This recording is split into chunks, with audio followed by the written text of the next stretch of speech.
Sometimes it's a real job. If you're able to go in and have a good time, I think your audience knows that, everybody can feel that, and you end up having the best performances, that you possibly can. How do you feel that the Richard Tucker Award and recognition helped you in this connection? To me, what I sought from the Tucker Foundation was the kind of support that allowed me at various stages of my career to make decisions correctly, not make decisions because of I needed this fee, even though the role is totally wrong, to pay my rent, and not to mention just plain paying for study.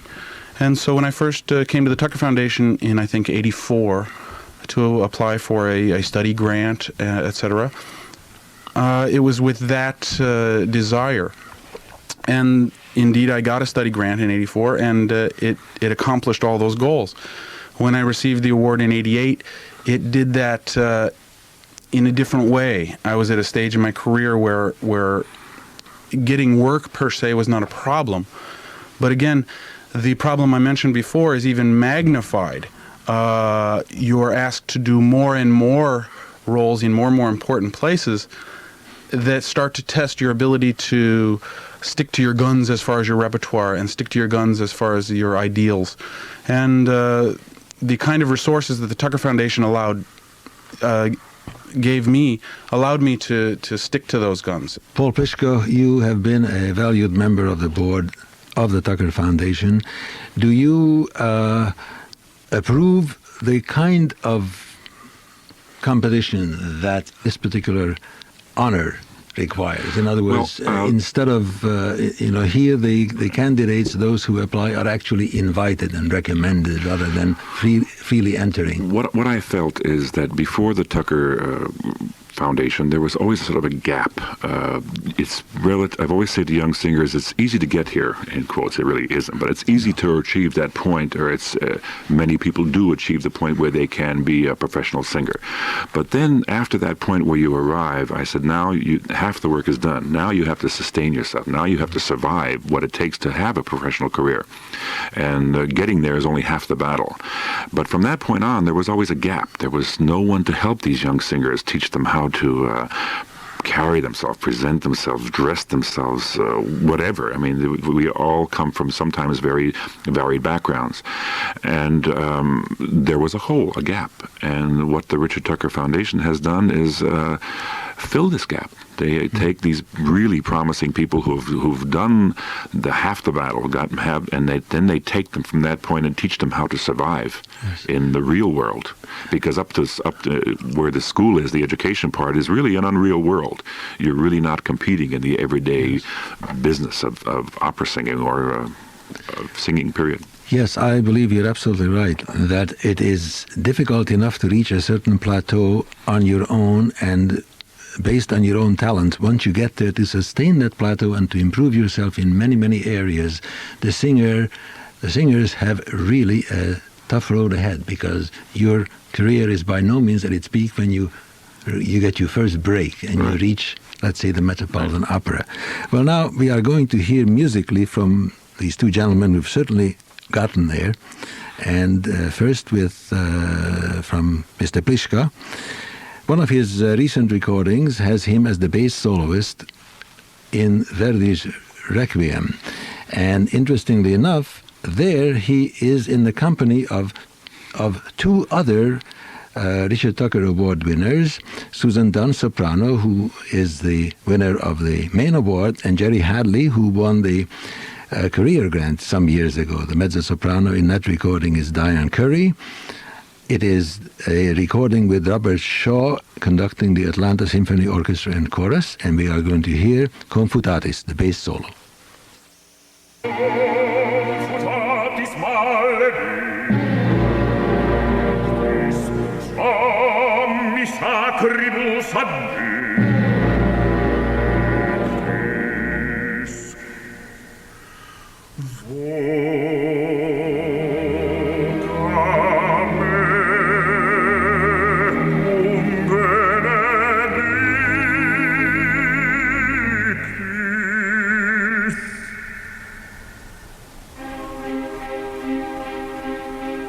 Confutatis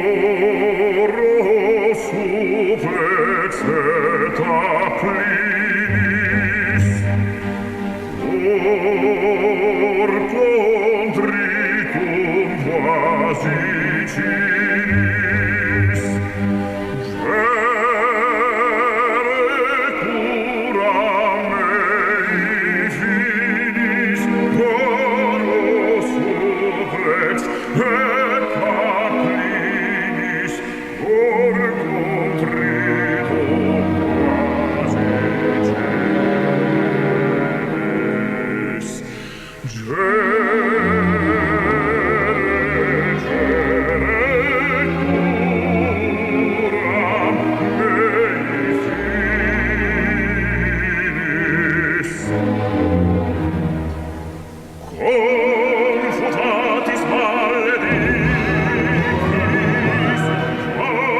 omnis acribus ad Deus,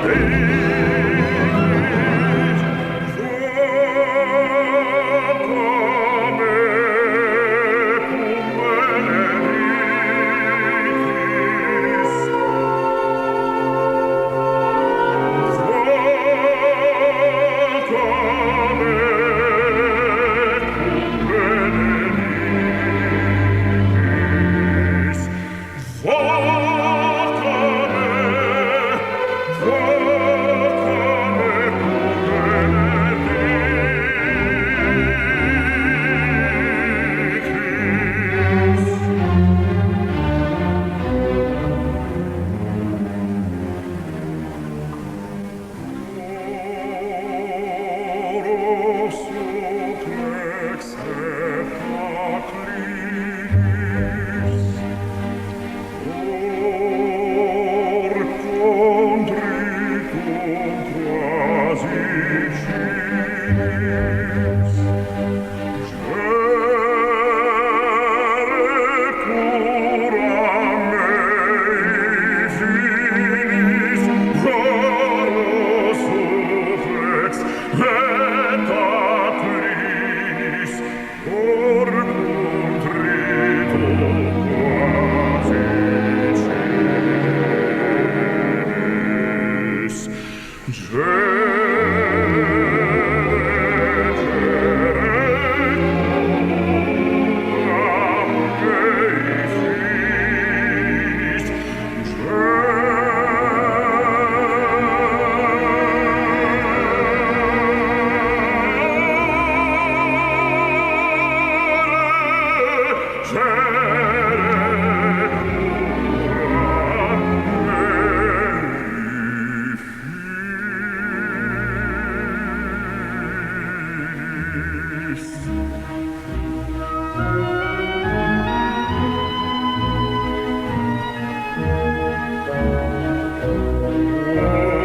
maledictis.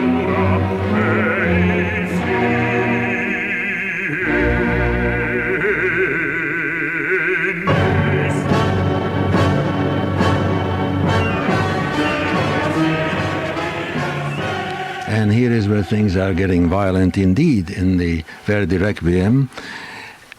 After all, it is all about the frightening aspect of doomsday, and our bass soloist was Paul PLISHKA.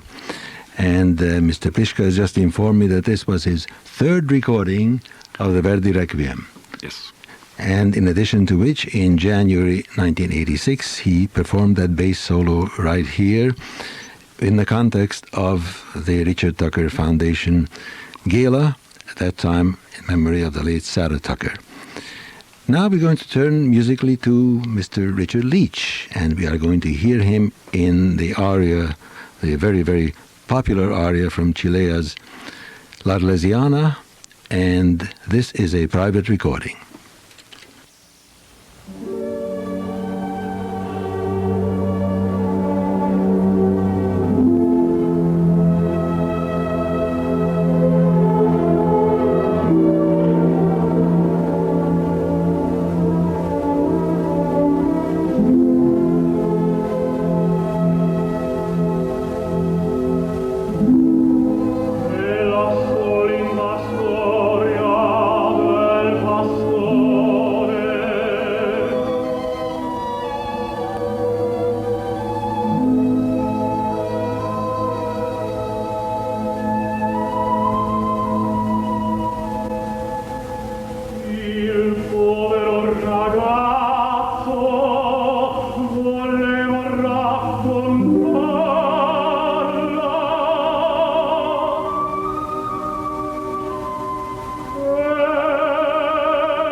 Richard Leech singing Lamento di Federico from L'Arlesiana by Cilea. And Richard, are you returning, I hope, to the Met next year? I am. I have absolutely no idea of my liberty to discuss with what I'm returning, but I am happily returning. Keep us I had in a wonderful suspense. time, so I look forward to coming back again and again. And of course, Paul, you are currently singing Daland in that ice-cold production Yes. of Flying Dutchman. This is a departure for you, isn't it? I really try to stay in the Italian repertoire and not venture out into the German repertoire too much. I do what I call the Italian Wagner. Bel canto Wagner. Yes, the bel canto Try to keep Wagner the I line. sing, and leave the others to the people who feel a greater affinity for it. Well, in addition to which you'll be returning in the next Richard Tucker Gala, which will take place on November 1990. Gentlemen, thank you very much for joining me on this occasion, and look forward to hearing you both in the opera and outside the opera, and we are now returning to Avery Fisher Hall. Family, I believe. Yes, a little bit. The cousin of my grandmother, she was a very big opera singer, Valentina Bortolamasi. She has sung many dramatic opera. She has many records. And your mother had two brothers, I think, who Yes, also had good voices. one uncle was really with a beautiful, beautiful voice, a baritone voice. The other was a tenor, good, but not like the baritone. I'm sorry, but I am in New York, he can't hear me. Before we go any further, too, Mirella, I think everyone would like to know that after, you've had a 35-year career and it is Yes. still getting better every day, but next Tuesday, you will celebrate another birthday. So happy birthday to you from Thank you, all your thank friends you. and admirers. Right.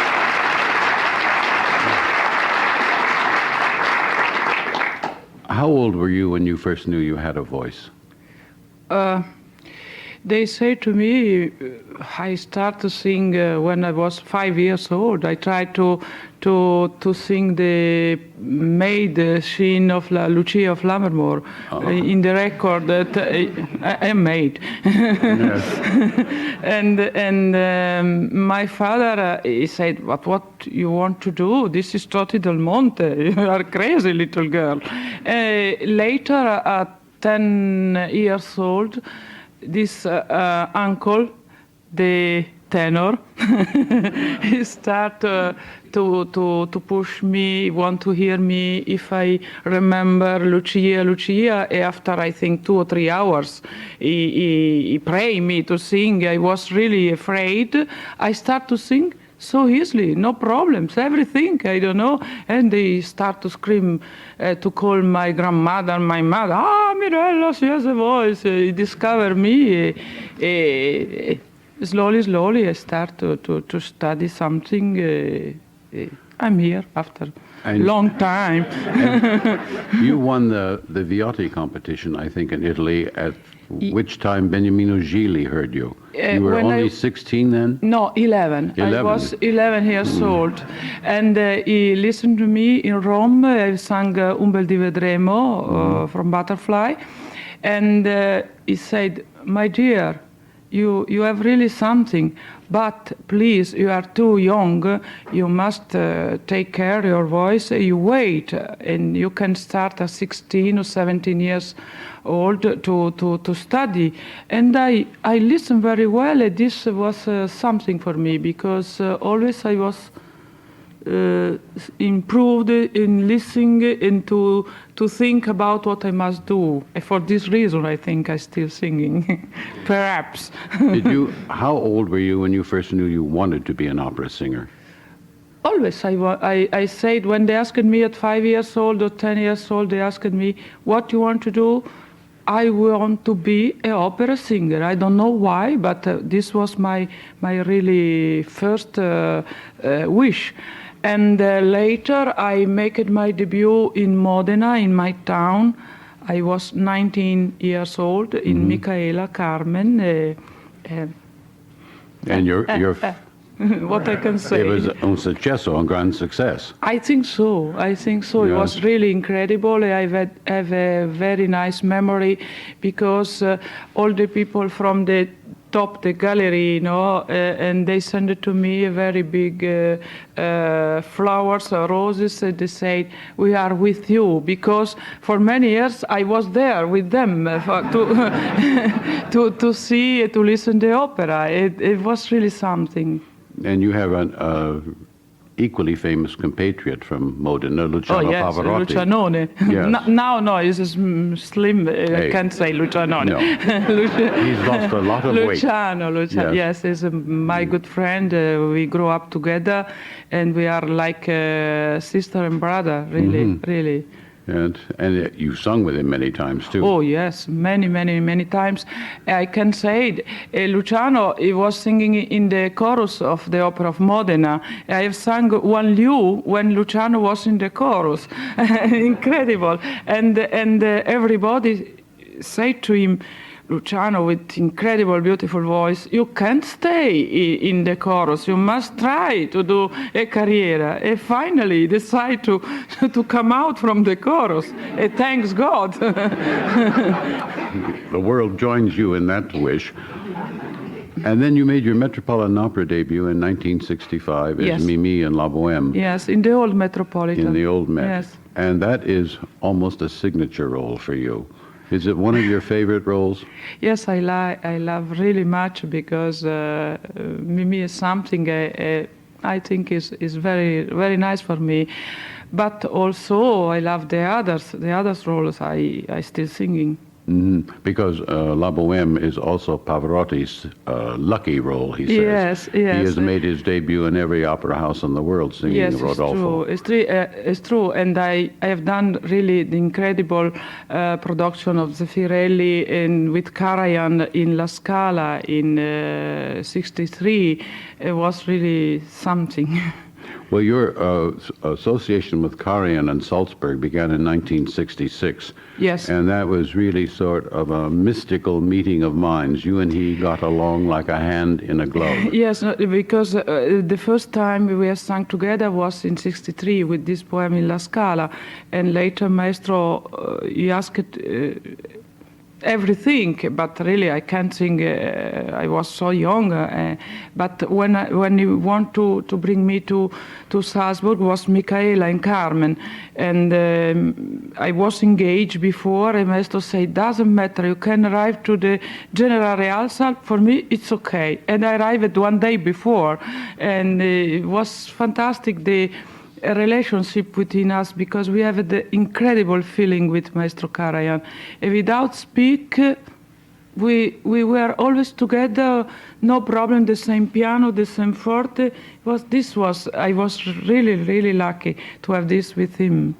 I can say I feel the same thing with Kleiber also. Yes. Yes. Well, another great conductor, but also you are famous for, among other vocal attributes, for your marvelous legato. Apparently you have an endless supply of breath. And with Karajan, I mean, he was a marvelous conductor in many respects, but Yes. especially, I think, for legato effects. So the two of you were just coasting along together like Siamese twins. Yes, it's important to have a big legato, to nice legato, because this for me is the base of the sing. Because you can scream, you can push, but the beautiful phrases they come with legato. It's really important. I can't sing without legato. Really, for me, it's more difficult to sing without legato because I'm used to do this. Yes. And the other great, among many great vocal attributes of yours, you always hit every note right on the head. You never use a sloppy portamento carrying up or getting off a note. This depends from the night if you get up well or not. But usually, yes, I have studied really hard to be in the top. clean, and not because this is not expression. This is, for me, is not classe. No, it's just taking the easy way out. How do you account for your vocal transition? You began as a lyric soprano, then you became a spinto lyric, and now you still have the capacity, if you want to do dramatic roles, which very rarely you do. But the voice has grown through the years, hasn't it? Listen, I think I still lyric soprano with some possibility to go in the spinto, because I'm not dramatic soprano, not at all. I can really give some expression like in the last act of Manon, because our moment, but if I have all night in this way, really I can't, because I'm honest. And I like to do this. I think I wait for to grow up with my possibility, with the maturity, with the experience, and with the technica. I also listen my body, because you know when you are young, sometimes you have not enough support, and you must wait. I was waiting really. I wait long time for to arrive to have a nice equilibrium, a nice balance, you know.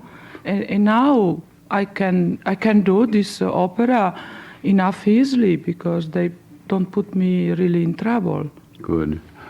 This season you're doing the Puccini Manon Lescaut at the Met, and that will be broadcast on March 17th. Yes. You also sing the Massenet Manon. I've sung, yes. Yes. With Luciano also, Yes. in La Scala, yes. Do you have a preference between the two? Do you like one better than the other? Listen, when I was younger, I started with Manon of Massenet. I loved this because I was young. I never think I can do later Manon of Puccini. Now I love really much Puccini, because perhaps I'm older, I am more mature, and there is more passion in this music. I prefer this Manon now. Yes. Well, Puccini once said, you know, after he had heard the Massenet Manon, that the French composer had written it with perfumes and laces, but he was going to write it with blood, yes, tears, I think and passion. Puccini, he tried to find really this attraction. They have the two, the Grieux and Manon, because in every moment when they meet each other, the music changes. Is really passionate. He put really in first level this. Yes. It's important from the beginning. The first meeting is tac. It's like fatale attrazione. Yes. Fatal attraction. It's true. Just like the film. For both. Right. And you've also had a recent triumph, not so recent, but you've learned Tatiana and Eugene Onegin in Russian. Yes. And of course your husband, Nikolai Gyarov, helped you with the Russian. Yes, he helped me really much. I started to study in San Francisco with a Russian teacher, Susanna Lemberskaya. She's fantastic for me, and we understand very well. She gave me really the nice influence of Russian, and I am very happy about this. But naturally later, to have Nikolai close to me every moment was incredible support, because in every moment, Nikolai, what means this? Is right this pronunciation? Before to sleep, when he drive the car, if he don't kill me, really is a. Well, I must say, he's very good man. It's difficult, too, in a language like Russian, which I think is foreign to any Western mentality and to, you know, one's capability for speaking a foreign language, because you probably need a constant check on pronunciation. Yes, it's very difficult, because also with the Cyrillicus, you have not, don't help you, you know. And but I study very hard, and I wanted to know everything, every word I say, because I can't give expression if I don't know. I can't sing like ta-ta-ta-ta, comme ça. You have to know what it means. Yes, and it was difficult to project the voice because there are many consonants. This is difficult to make a nice sound. But I worked hard and I arrived to do this. And now you're preparing Lisa in Peak Yes, Dam. Lisa in Peak Dam. Also in Russia. Yes. Right. And when did you do I must that? do the debut in La Scala in next June. Ah, very soon Yes. now. I won't really say here how I was really happy last year when I've done Tatiana here with Jimmy Levine, because I feel the same like with Karajan and Kleiber. It was really something special. It's very difficult to explain because it's a very nice sensation when you are on stage and you feel this. It's incredible to be together with the conductor. He understands you. You are together. Really, really. Thanks, Jimmy. Yeah, I'm sure he says thanks to you, too. And just recently, on February 2nd, you received Italy's highest honor. Yes. The Decoration Cavaliere della Gran Croce, The Gran Croce, from yes. the President of Italy. And that is the equivalent of getting, I suppose, the highest degree of the French Légion d'honneur. I think so. Yes. In Italy is the maximum we can have it. What I can say, it was a very nice surprise for me because they called to me in the morning after the General Rehearsal of Manon Lescaut. I have sung in Modena at the end of January, and they say the Presidente of La Repubblica he sent to you this a special, the Secretary of Ministro Andreotti, he will come here in Modena especially to give you this. It was really something for me. I was really moved. Well, I'm sure it was, I know it was well deserved. And that reminds me, just to interject a personal item, I remember the only time I ever had the pleasure of working with you in the recording of Falstaff, conducted by Sir George Schulte in Rome, Tant'anni fa. Yes. Yes. You showed up at a session one day with one half of your face swollen out, Yes, something that's terribly. true. And I Almighty. rushed up to you and I said, "Can you sing?" And you said, totally unconcernedly, "Yes, I can sing. I have an appointment with the dentist after the session." And, you know, I have never forgotten that. I never will forget it till my dying day, because I cannot think of another artist in the world who would have even thought of singing over an impacted wisdom tooth. And so, What I can do, you know, when we done the record, the art session is difficult. I remember it was terrible pain, but to be sweet for Nanetta was not really easy. No. But we have done, no? Oh, And later I've been to the dentist. Yes. Everything was in order. No, I think you and Alfredo Kraus were Yes. the greatest Fenton and Nanetta ever to grace the lyric stage. Thank you. But you're coming back to the Met next year as Mimi and La Boheme. Yes, in September. Good. Are you going to be here through December so we get you on a broadcast? No. Ah, peccato.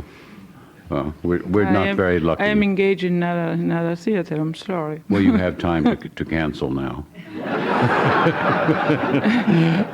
You must try to cancel. Right. Very difficult. And then we see Mirella, what happened. right.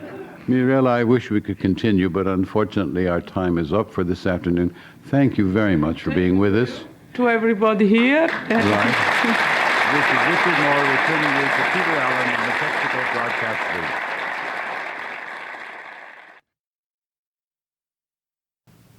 Let's begin at the beginning, Sasha. You were born in Jitomir in the Ukraine. Yes, it's a beautiful old city about 40 miles away from Kiev. And I graduated the Warsaw Conservatory, not as a singer, but as a conductor. So you might have today been on the podium rather than in the studio. Yes, I might today not be a retired singer, but an active conductor. They last longer, don't they? Yes, they do. Now we come to those great years in Bayreuth. Tell us about those times. After a performance, or during a performance of Tristan in Berlin, Siegfried Wagner came backstage and asked me if I would like to sing in Bayreuth the same part. Of course, I accepted immediately, and I came to Bayreuth. Parsifal at that time was going to be recorded. These are records of 40 years ago, and I believe they are the first records actually on location. This is Alexander KIPNIS in the beginning of the Good Friday music with Siegfried Wagner conducting.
Now we come to Boris Godunov.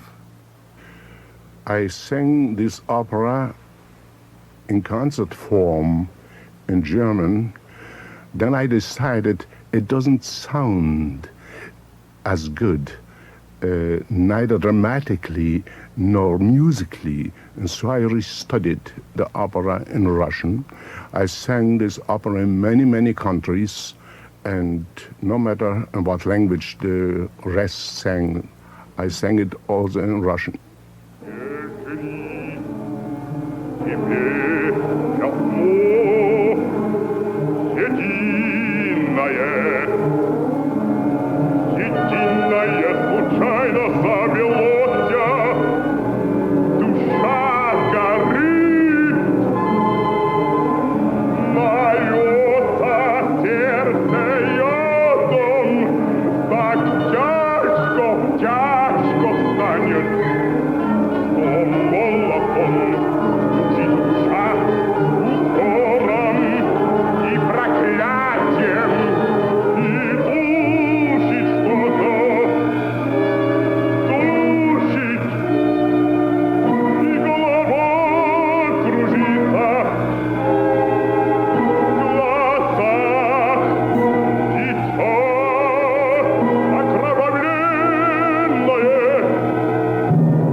I was a dreamer, and I'm still a dreamer. But when we are on the stage and taken in by the spirit of this great mission we have to fulfill, then everything is forgotten. Everything is just pleasure. In the theater. Oh, I see. I was so amazed. I was on the top of this mountain. I was doing the part of Armida in that the Handel's production of, the production of Rinaldo. Mm-hmm. And as the mountain parted from my entrance, I thought, I've never seen so much red in my life. But I had this cute little ghoul, because the mountain was surrounded by ghouls. I was playing this very evil woman. And he looked up at me and he said, "Oh, by the way, my name's Elliot." And I thought, what a time to tell me. But I thought, well, with a ghoul named Elliot, how could I go wrong? Right. It couldn't be too bad. Yeah, and it went pretty well. It was a very exciting season altogether. That was the centennial, wasn't it, that year? It was a wonderful concert. I watched it at home. Mm-hmm. As it was my debut season, I hadn't debuted yet, so I didn't have a chance to participate, but I enjoyed it anyway. Where did opera enter your life? I mean, what prompted you in this direction? Actually, a teacher that I had in undergraduate school in Southern California. I walked into a voice class with dragging my guitar. I was a piano and English double major, just planning on teaching and in the schools and perhaps playing piano or teaching piano on the side. And I had to have the voice class, and this very handsome teacher said to me, I think you really have a very good voice. I'd love to teach you voice. And I thought, well, maybe I could get to know him. I didn't know about my voice, but I thought I could get to know him. Well, it didn't turn out between us, but in a teacher-student way, we got along very well, and I started singing. And it was really as simple as that.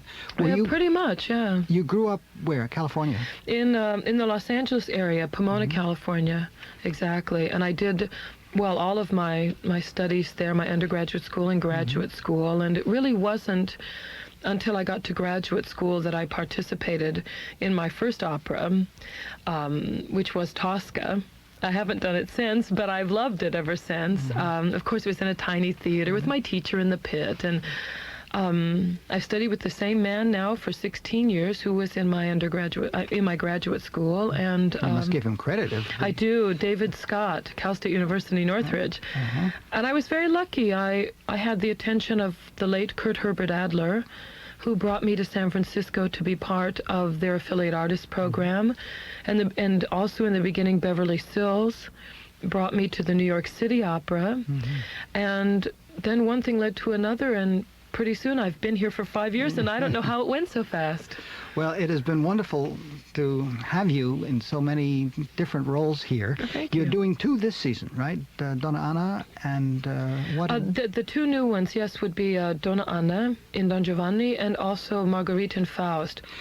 What do you recall of the opera broadcast? This is the 50th anniversary of Texaco sponsorship. Did you, in California, ever listen to any of the Met broadcasts? Yes, we did. I was always very impressed, and it always made me nervous. Once I was aware of what you had to do to sing, then to listen to other people sing always made me think, oh gosh, I don't know if I could really do that, and just sort of those things. But I always loved them. Once I got into college, I listened to it. I have to say, though, before I entered undergraduate school, I hated opera. I thought it was really awful. I thought that these people had really wiggly voices. I was really into pop music. I sang with a jazz band for a couple of years in Southern California, and so for me, opera was a very strange thing. We had no operatic interest in my family. My uncles and my mom too, they were singers, but only in the Baptist church, and I mean, both my mom and dad have very good voices, and my sisters too, but they don't sing. Nobody really was in show business until me. And when did you develop this wiggly voice that you needed, obviously? So. Well, I must have had it always hidden down in there somewhere, but I actually started studying when I was 19 years old.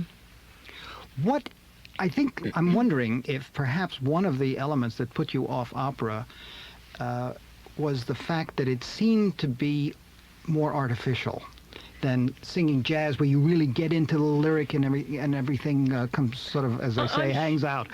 With this background of pop music, did you find that you were more able to get inside the librettos and act the part more meaningfully? I found that memorizing a libretto took me no time at all.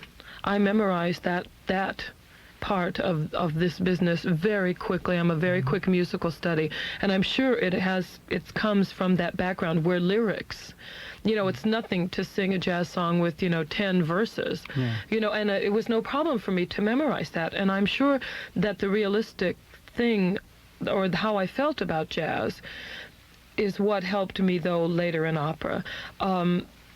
I don't know about it being artificial. I just don't think I understood it, and I also felt like I wasn't exposed to it. Because, it's like I say about Clemenza di Tito, you have to hear it more than once, because the first time you're just getting a superficial idea of what Mozart meant. It's something you have to hear a lot. Don Giovanni is a little more accessible, and Faust is completely accessible because of the music, and it's different with every opera. When you did come to the Met, what did you find special about this house? Now, you've mentioned the City Opera, you've sung San Francisco, and other major houses everywhere. What do you find sort of meaningful about this place? Well, first of all, I always from the minute I walked on the stage, felt at home. I felt like this was a theater of the size and efficiency that fit my voice and fit my personality. I immediately felt like I just put on a very comfortable glove. Even with all those red seats up? Even with all those red seats. Well, red and black, those are my favorite colors. I see. So you see, I was okay there. Well, those are the colors on our microphone. That's right. Here, so that's good. They planned this, you see. I have to say, the efficiency, the respect, and I like the seriousness in which they rehearse. You have, certain times it's not just, oh, let's throw this together and get it on as fast as we can, and if you can't make it, that's okay, and if that singer can't make it, that's okay. You really are required to do the rehearsals, and for me, that's almost 70% of the joy is the colleagues are great most of the time. I mean, of course, you meet a couple of people that you don't get along with, but that's okay. I mean, that's normal in the world. It's a great place to work. I absolutely love it here. Well, I think your personality and talent have combined to give us a wonderful few minutes here. So thank you for joining us on your first Met Marathon. Yeah, thank you, Bob.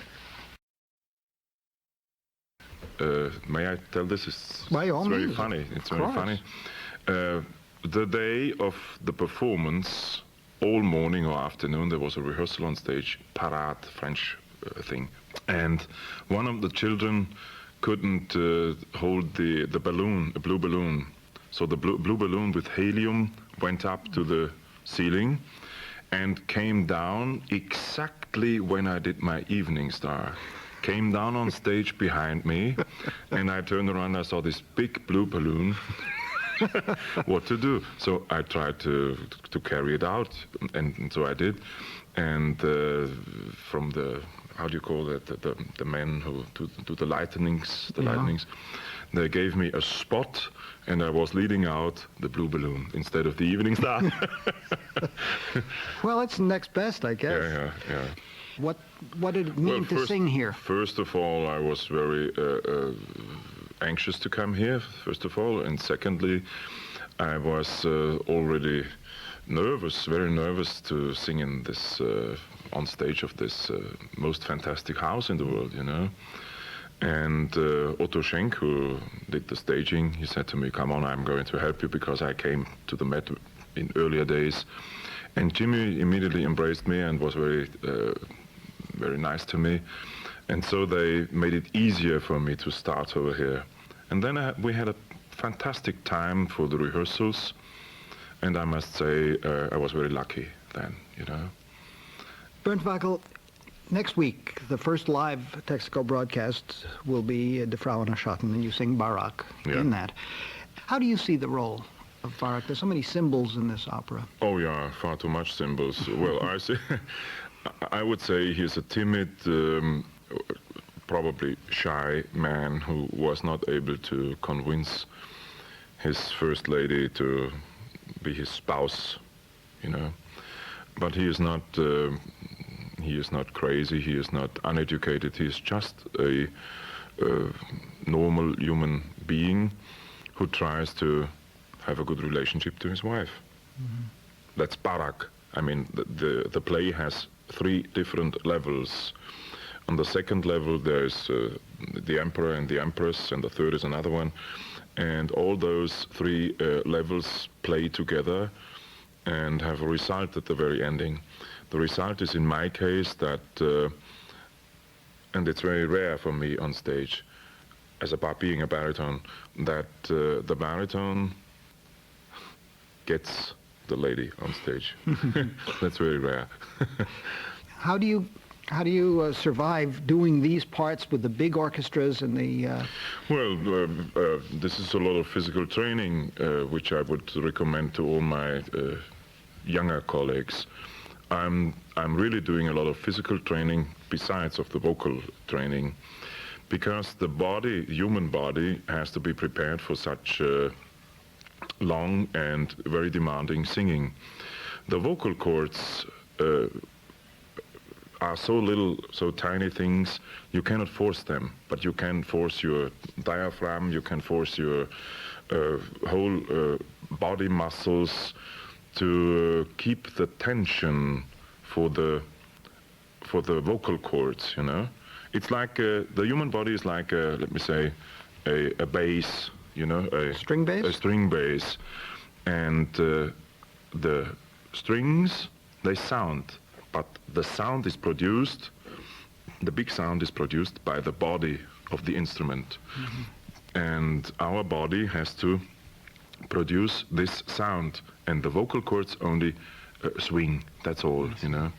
And the more the body is able to keep on this force, the less the vocal cords are really in work or on duty, you know. So you mean that you would jog or do sit-ups or no, whatever it is? No, of course not sit-ups. Sit-ups would absolutely be wrong. Some sort of physical training, like swimming, is fantastic. Though you cannot do swimming living out of a suitcase. But I developed my own jumping, you know, but not jogging. Jogging would be bad for the bronchial system. Why would sit-ups be bad? You would think they would strengthen. The muscles around the diaphragm would be too strong. The diaphragm itself has to be strengthened, but not those muscles around it. It's very dangerous. It's very dangerous. So you really have to be careful. It's not just of course, a matter of doing anything that comes along. Very, very, very careful. And secondly, of course, you have to watch out not to catch a cold, but to have enough vitamins, minerals, and all this kind of stuff. Even food. I mean, don't have milk before performances start, or don't eat chocolate. But what's wrong with milk? Milk is bringing flames to the vocal cords as well, you know. So and too much meat is bad. Just, you know, have a food like big champions, like whatever, tennis champions or stars in the sports field, you know. We should do the same nourishment, should have the same nourishment. Bernd WEIKL, what do you do just before a performance? Then I try to, I do some physical training, some vocalizing later, and I try to prepare myself mentally for the performance. There are two ways of preparing. One is just mentally, the other one is looking up the part again, the music score, and not think about family or personal problems, because this is really not good. Really concentrate on absolutely concentrate on the things to come up. Well, as we said, one of the things that's coming up is next week's Frauen Schatten, and we look forward to that very much. We're very grateful, Bernd WEIKL, that you could join us today right after rehearsal. Thank you so much. Thank you very much. Thank you.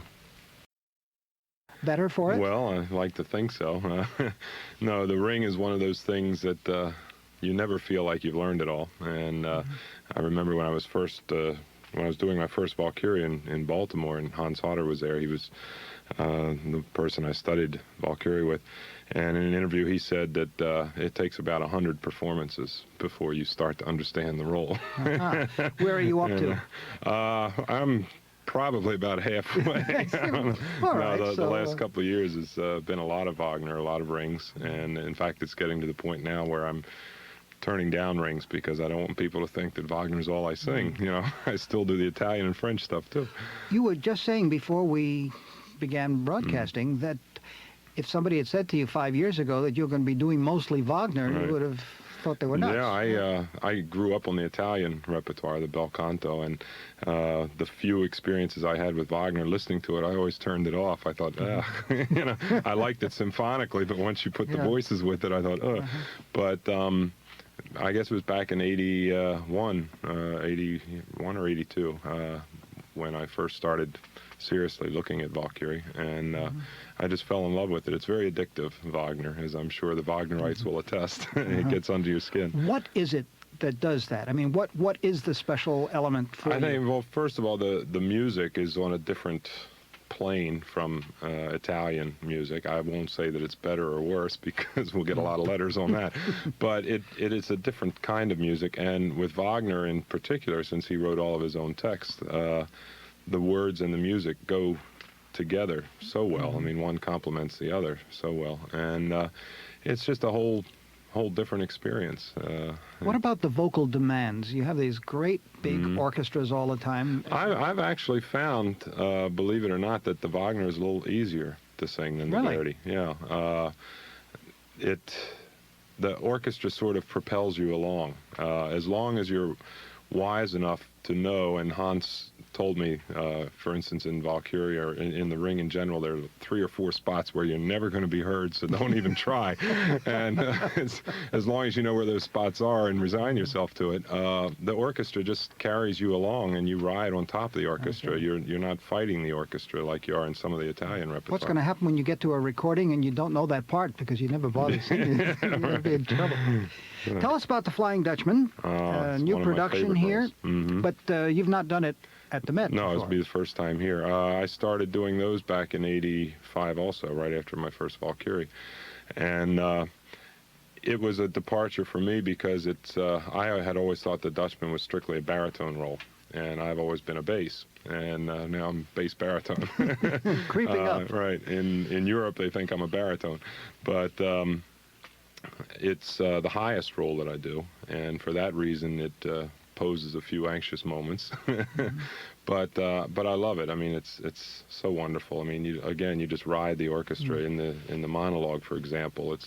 You hear the waves of the ocean underneath of you, and you just sail out over it, and it's so much fun. Do you have to pace yourself to have enough left for those difficult moments? Absolutely, yeah. And not only in the performance, but in the rehearsal period too. The Dutchman was the first role that I did where I realized I couldn't sing every rehearsal. I had to pick and choose which rehearsals I was going to sing and save my voice in other days. And the first time I did the Dutchman in the rehearsals, I found that I was leaving my voice in the first act, and I didn't have anything left for the rest, you know. But now I think with a few of them under my belt, I'm learning to pace things a little bit better, and so you got to have it left for the third act when it goes up there so high. You know. The hardest thing is the scene with Senta, the last couple pages. That's where I sweat bullets. Jim Morris, how do you prepare for such a role, in the sense of the stamina required, the pacing that you just talked about? How does this get adjusted in the studio? How do you know when you're working at home how much you have to save and all of that? No, just trial and error. That's the only way. You can't sit down and go through the score and be analytical about it. You just have to do it. And with the experience, you realize, you know, where you hold back, where you save for the next page and things like that. And it just comes from doing it. And no matter what you decide in the studio, once you get on stage, it all changes because adrenaline does strange things. You said you grew up with Italian opera. Under what circumstances? What connected you with opera in the first place? Well, actually, back in high school, when I was singing in a Christmas pageant, that's when some people discovered that I had a loud voice. For starters. And they said I should learn what to do with it, so I started studying, thinking that I would go into Broadway musicals rather than opera, because that's where my heart was, and still is to a certain extent. I love musicals. But the first arias that I started learning with my first teachers, Rosa Poncel and several others, were the Italian repertoire, and that's what I thought opera was. I didn't know there was French and German for a few years, and so I grew up on all of the early bel canto things, and I think that's one of the advantages that we in the United States have over our European counterparts, especially the German singers who grow up singing German opera at such an early age. We as Americans, we get more of a well-rounded education and that sort of thing, and we can bring the bel canto style to the Wagnerian singing, which I think it needs. We're celebrating the anniversary of the Texaco broadcast, as you know. Were you involved with those at all? Did you listen to them? Did they come through to you? Oh, yeah.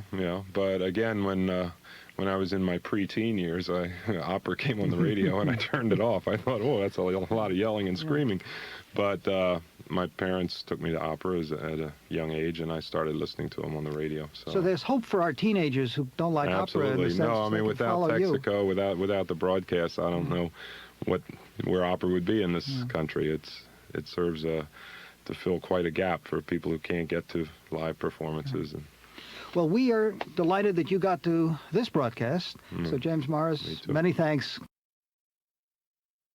Wagner opera, but it's a light, it's an opera comique in France, and it's easier to sing than a big opera, but it's physically difficult. When you are working on a role of this sort, at what point does the dramatic value come in? Do you learn a part purely musically, or does the text come first? No. I make a much importance on the text. The last big role I was learning was Falstaff, and then I take the Falstaff of Shakespeare, the Windsor. What did you say in English? Merry Wives. The Merry Wives of Windsor. Right. And I write, and then I make a comparison between... When you say write, you mean read? Read, sorry. No, it's Shakespeare write it and I read it. You read it. All right, I just want to make sure. I thought maybe you were doing a little revision. I read and I make comparison between and you know, it's important, and I give you a little example. In Don Carlos, when Philip has his big duet with Posa, he say to him, "Ti guarda del grande inquisitor." He say, "Let make attention of the big inquisitor," but he don't say why in the opera. And in the book from Schiller, in a conversation, Philip say to Posa, "I know you are in Flanders, and you are coming a Protestant, and this is very dangerous." And then when he said, "Ti guarda del grande inquisitor," and it's for this reason, and I think it's important to know it. So that knowledge, in a way, shapes the tone or shapes the dramatic impact that you will give it. I understand that you began studying music very young. I mean, as I was 11. And studied piano and other things really before singing arrived. Is this a good idea in terms of developing a musicality? Would you suggest it to? I think it's a good idea for everyone to make when you are young music. It's dangerous to begin to sing young. I make my professional debut when I was 20 years old in Paris, and it can be dangerous when you don't know what you must do, what you must sing, and you need in our profession patience. Did you say patience? Patience. Patience, yeah. And say, this role I will sing when I'm 35, but not begin with big roles. It's very dangerous.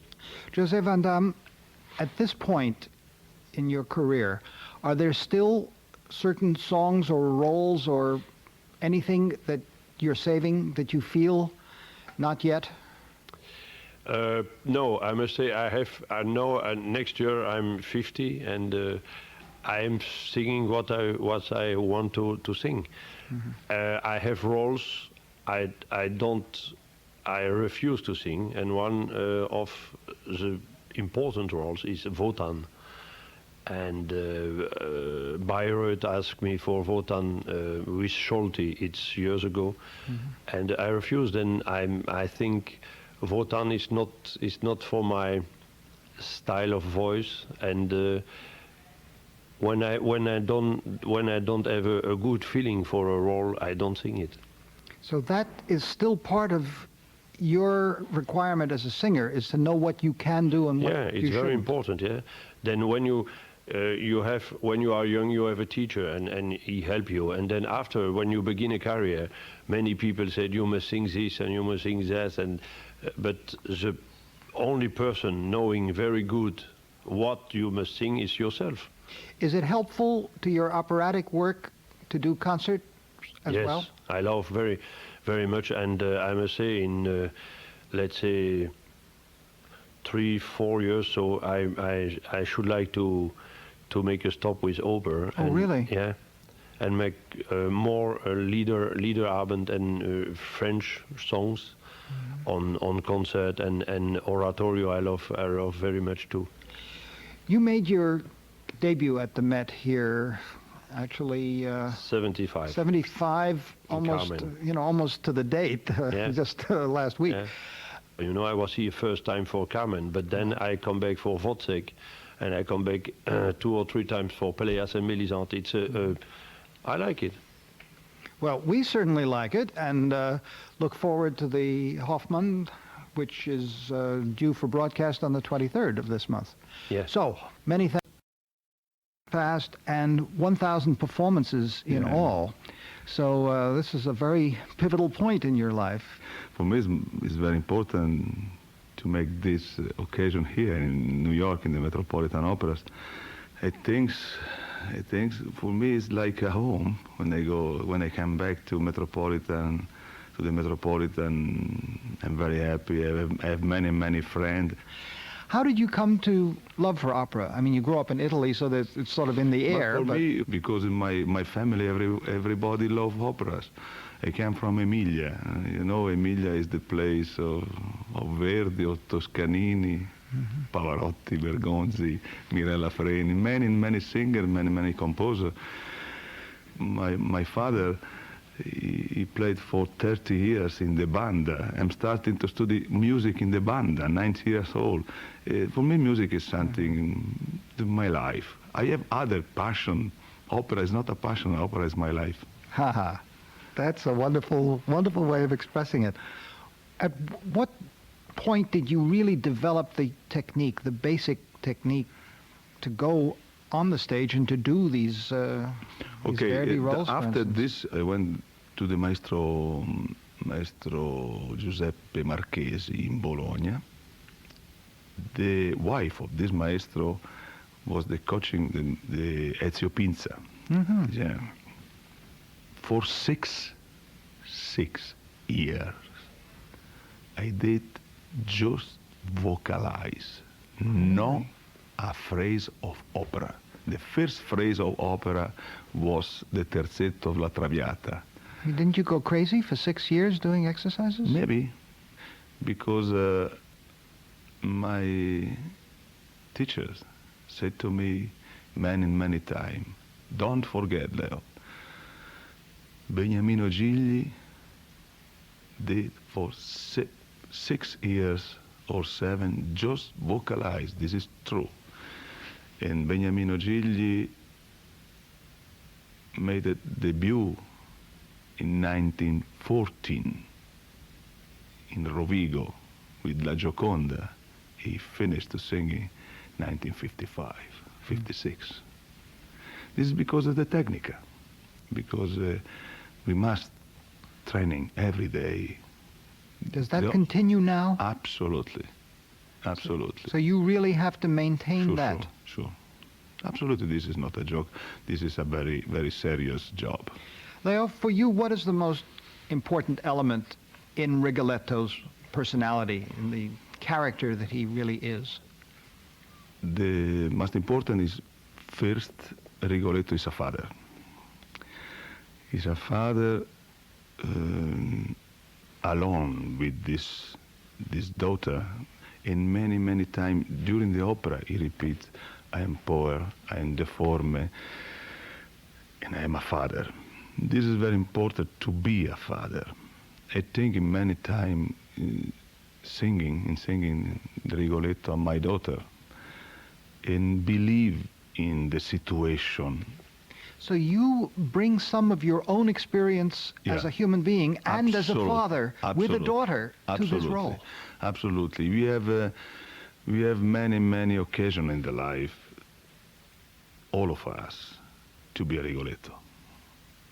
Because when a father thinks his daughter maybe 16 or 17 years old, like my daughter, like Gilda, when the daughter go out with some friend and the father don't know what is this man, is frightening. This is very important to place this in the character. This is the passion of the Rigoletto. This passion's coming from Giuseppe Verdi. Giuseppe Verdi have many problems in his life with his father, because he don't was happy with his father. Everybody knows this. This is very important. It is very important because if a singer thinking about this problem, I think the passion, the tragedy of Rigoletto's coming true. What is astonishing is that you're following the line. You feel that Verdi put some of his own life into the music, and you are putting your life into your interpretation. Absolutely. For me, for my idea of opera, is very, very important to give to the public what the composer want, like what the composer mean in the music. Well, obviously this explains so much of why your performances ring so true. Of course, we look forward to the broadcast. And Lea Nucci, we've been very proud to welcome you to our marathon today. Thank you very much, all of opera lover, come si dice, tutti gli appassionati dei fans. Ciao. Ciao. Placido Domingo, who has just had bravos for his performance in a new role at the Met, Luigi in Il Tabarro. I want to ask you about that, but first, Placido, Texaco is celebrating its 50th year with the Met, and you have just celebrated your 21st year with the Met. Happy anniversary to Texaco, which has made possible, of course, for so many millions of Americans living across the country to hear opera every Saturday, you know, a tradition for many, many families to sit down and hear to the broadcast of the Met. This season at the Met, you're singing 4 different roles.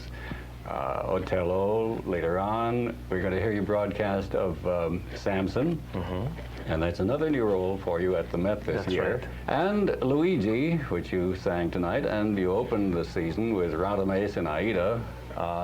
They all are people who have a lot of anguish in their roles. They all die, and yet they're all very different. Well, one of the most wonderful things for me is to be able to portray these characters that they are so different. I mean, as you say, these 4, they have the common denominator, which they die. But the 4 are really so different. I mean, if you take Radames, for instance, is the image of the hero, the young soldier that really has a great ambition. But the great ambition is weaker than his love for Aida, really, because what else can you ask? I mean, if you really ask Radames must be really stupid, because he could be, really, I mean, he could be, can you imagine, he will be the king. He's, you know, he can marry Amneris, and he prefers the love of Aida. So you really see one of the greatest sacrifices. I mean, he gives up everything that he has been pursuing. You see, so this character is really more interesting than it seems, because it's a big conflict in between. But then we talk about Luigi. He's different. He's a victim also, because for me the 3 main characters are victims. As Giorgetta, Michele, and Luigi. The 3, they suffer tremendously because of not being happy. Michele loving so much Giorgetta, and Giorgetta loving still Michele, but because of the losing of the child, tremendously unhappy. And it's like Luigi is the light for her. It's light, it's the excitement for her. And for me, it's really a tremendous tragedy, because I'm really in love with her. I mean, it's not only an adventure. For Luigi, it's really in love. Then if I go to Samson, Samson is one of the most wonderful roles.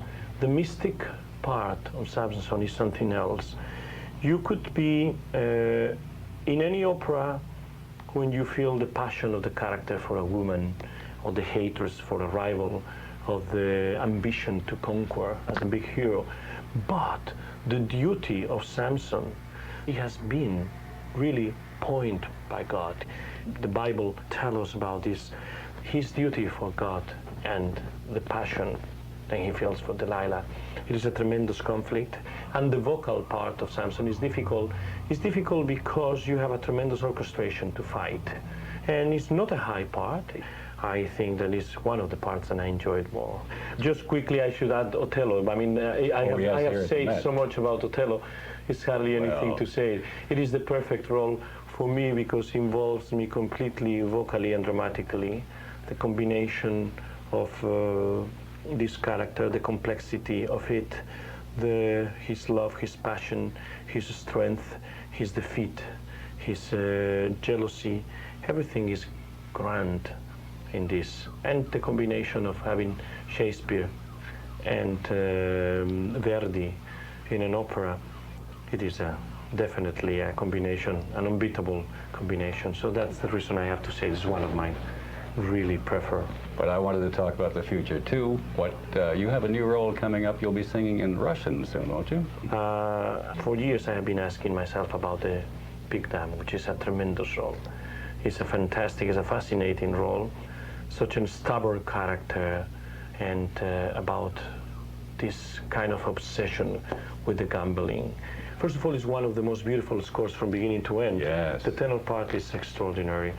And I'm looking for it, and I'm looking for my German roles. I'm going back to the Lohengrin again, and I'm doing for the first time Parsifal, and I'll be doing Siegmund, and the Valkyrie. And the Valkyrie.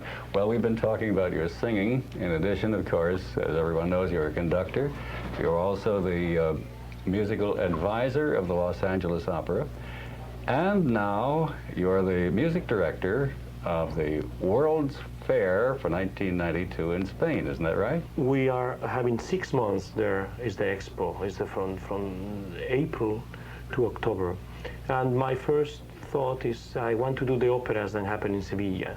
So we definitely want to do the Barber, Carmen, Don Giovanni, Fidelio, great. La Forza, and I don't want to say, well, the names, you know, all the operas that happen in Sevilla, even La Favorita.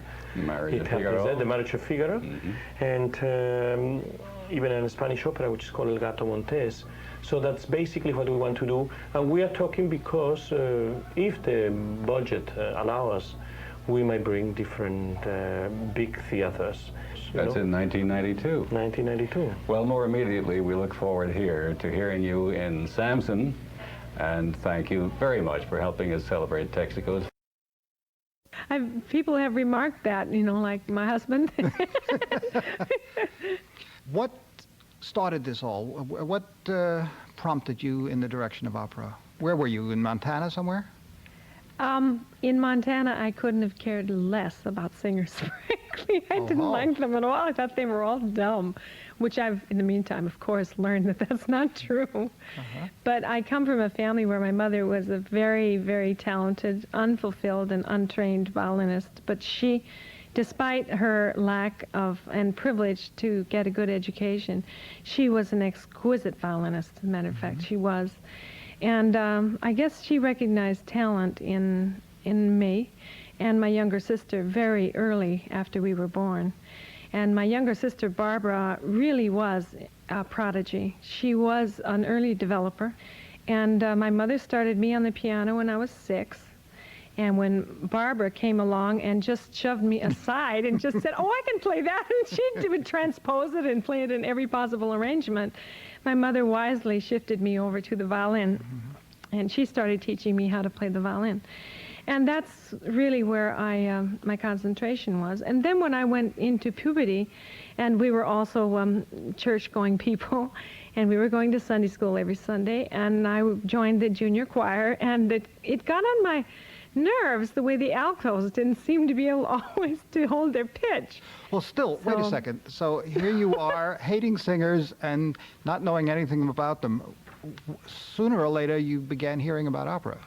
Right. Well, you see that I took my first voice lesson when I was 14, and our church choir director was also the head of the voice department at the university, and he noticed that I seemed to have a loud voice. And he asked my father if I would like to come and sing for him in his studio. And I did, and so from that point on, I had a voice lesson every week. And that's where it all started. That's where I got into the voice, but still, you know, there still seems to be a time, there must have been a time when opera reared its lovely head for you. I mean, you hear you singing in church choir, that's nice, and you're playing the fiddle, that's also nice. And you're going to high school. When did the opera arrive?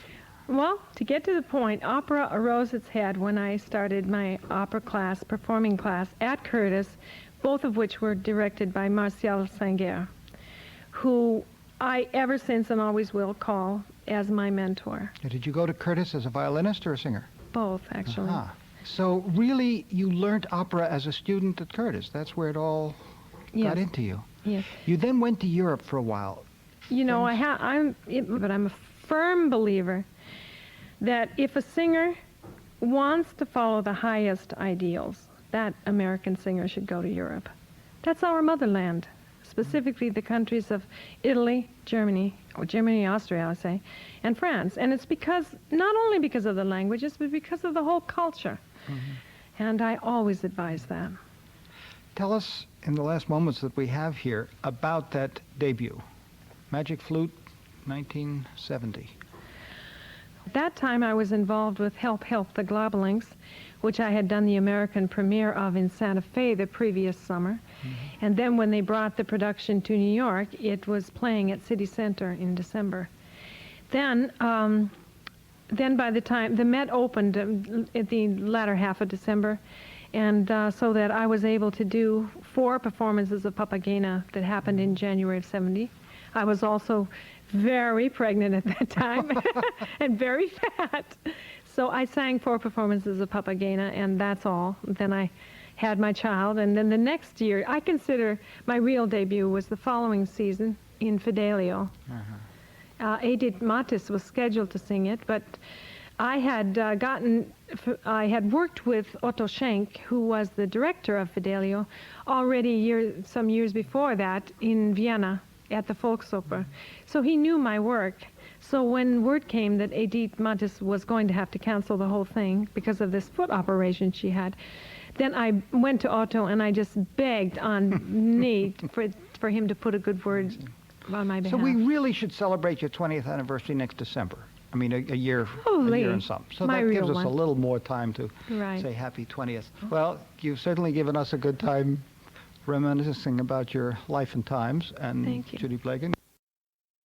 And I was disappointed to hear that your hometown of Colby, Kansas did not yet broadcast the Met when you were growing up. No, when I was growing up, there was no Met broadcasts over my local KXXX in Colby, Kansas. But I don't know exactly. I'm not sure when they started, but I think it was sort of maybe early to mid '70s.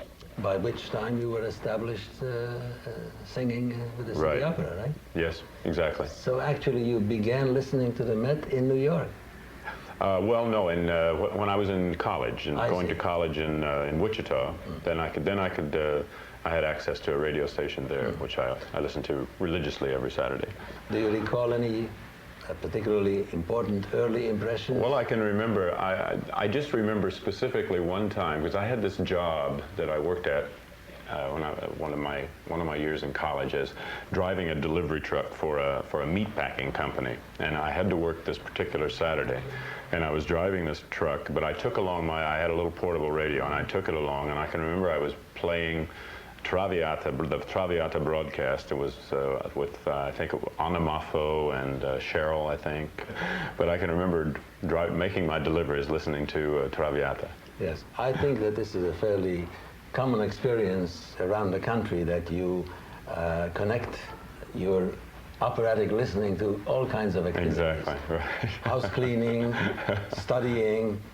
I heard you a few days ago on a VCR of your Salzburg broadcast, which you hosted, and you made a comment about Don Giovanni, that all your life you were sort of aiming for that role. Or would you elaborate on that? Well, it just, I think the story that I was telling them was way back in 1970, my wife and I went on, it was sort of our delayed honeymoon trip to Europe. It was my first trip to Europe. And one of our stops on this trip was Salzburg. And we couldn't get tickets to the opera, of course. I doubt that we could have afforded them anyway, but anyway, but we got tickets to the Marionettes, the Salzburg Marionette Theater, and we went to see, and it was Don Giovanni. And of course, years before that, one of my very first-hand operatic experience, when I went to Central City, Colorado to sing in the chorus, never having seen an opera before until I was actually taking part in one, and the first opera was Don Giovanni. So it just seemed that Don Giovanni was going to play a big part in my life as a singer. Yes, so it did. And by now you have participated in quite a number of productions. Yes. Probably vastly different one from the other. Oh yes, of course. Sometimes, one production will make a great deal of demand on you physically or something. I did a production once where I had to swing from a chandelier and do all this very, very heavy physical stuff. And then other productions are much more relaxed, much more laid back and nice. So yeah, it takes, I think, a bit of adjustment on the singer's part from production to production. Well, now, this changing over, alternating as Don Giovanni and Leporello, that seems to be a fun thing for you also, because you did that also at the City Opera. Yes, at the City Opera back in, I think, 1980 or 81. Stino Diaz and I alternated Don Giovanni and Leporello at the City Opera. And yes, it was a great deal of fun for me. I always... I love the character of Don Giovanni. That's the biggest challenge for is really the character, I've always felt that Leporello has by far the better music to sing. So I was very excited to get to do the part. I'm glad it's happening again. Yes. Don't you find it confusing though, switching characters or taking on an entirely different, very jovial personality, and also socially inferior? Well, it could be. Hopefully, it's not like we have to alternate, one performance, and then alternate the next performance changing. Hopefully, we'll have time to adjust. By now, you have done quite a few comedy roles with the various Rossini operas, and also Basilio, which you are going to do at the Met also. That's right. Do you feel that comedy is natural for you, or would you rather, or do you rather play the tragic roles, the Filippos and the Fiescos and so on? I think the more serious or tragic roles, I think I really do prefer if I had to pick one over the other. But it's a nice break to once in a while do a comic part. I'm really looking forward. I haven't done Basilio in a long, long time. Right. Well, the Don Giovanni, I believe, is one of the later productions in the Met. The first performance is scheduled for March 22, and the broadcast is on April 14th. I think by that time I will be Leporello. Yes, I will be Leporello for the broadcast. What other things are in the offing for you in the, let's say, within the calendar year of 1990? Well, in the calendar year of 1990, I have in Florence, I do a new production of Mephistopheles in Florence, followed by, then I go to Vienna for a run of Faust and some Carmen and Figaro performances before coming, just before coming to the Met to begin rehearsals for the new Giovanni. And after the Met, after I finish at the Met at the end of April, I go off to London to do a recording of Tosca. I'm going to try Scarpia, my first Scarpia. And pretty soon you'll be doing Filippo in Chicago. That's my next. Don Carlo. Don Carlo, yes, new production. Well, Sam, it's a wonderful career. We're very, very happy. We look forward to your Don Giovanni and your Basilio. Thank you very much. And wish you all the best. Thank you. See you soon. Okay, George, thank you. Podium, or woman. Yes, he has to, first of all, love music. Second of all, he has to not hate singers, because there are... Seems pretty easy. Maybe I should go up there. There are conductors who empathize immediately with a good voice, and I had never sung with Maestro DUTOIT till this week, and we got along immediately. All we really had to do was 3 or 4 pages of music, and we were in the same rowboat and doing our thing. I've enjoyed it very much, and he has that feeling that we are making. He's not showing off or doing anything special, but he's making super music with the material at hand. And I'm the material at hand, and of course I can't speak for the rest of the cast, but. he is making me do a few things that I wouldn't do ordinarily, but that's all right. What for it? Well, making more music out of certain phrases than I might if I were on the stage. Actually, when you sing in the midst of a big orchestra like that, it's quite different than doing it with the orchestra. Concert version. Sure, exactly. Yeah. So that there are things that I couldn't possibly do that I'm doing for you if I were crawling around on my knees or whatever, trying to make an effect in my acting. So it's a great pleasure. Do you find it difficult to sing with so many musicians the same piece? Because you rarely have such a big band in a pit. That's right. Like, what is it, 15 or 20 people more? But I don't mind it. I enjoy hearing lots of sound, and I know that sometimes I may be swamped, but the more sound, the better, and I enjoy it very much. Maestro, Jim said that he wants someone, a conductor, who is empathetic to singers, and he cited you as someone who is. Do you treat singers any differently from us plain mortals who play instruments? Well, you know, of course, one has to breathe a lot with the singers to help them. You know, in some there are some very difficult passages, and for instance, when they sing together, especially when they sing by memory on stage, it's also different on when they are in a concert performance. One has to help the singers maybe more than a pianist, for instance, who is when one is accompanying a soloist. You know, but it's you know, the human voice is so beautiful, and the music written for the human voice is so lovely and so beautiful that, you know, it's really a joy. And I must say, I know James McCracken for many years. I shouldn't say so many, but I have heard him in Zurich, in Europe, many times a long time ago. Since many years I know him, and it's the first time that I had the pleasure to meet him. And you know, it's so difficult today to find the people who can sing Samson today. First of all, who have the voice, but also who have a good French accent. And that is his case. And I was surprised and thrilled by how an American singer can sing in French so well. That's true. You wouldn't let anybody get away with. No, no. I had just to correct one sound. He corrected one thing. I could tell you what it was. I've been corrected on it before.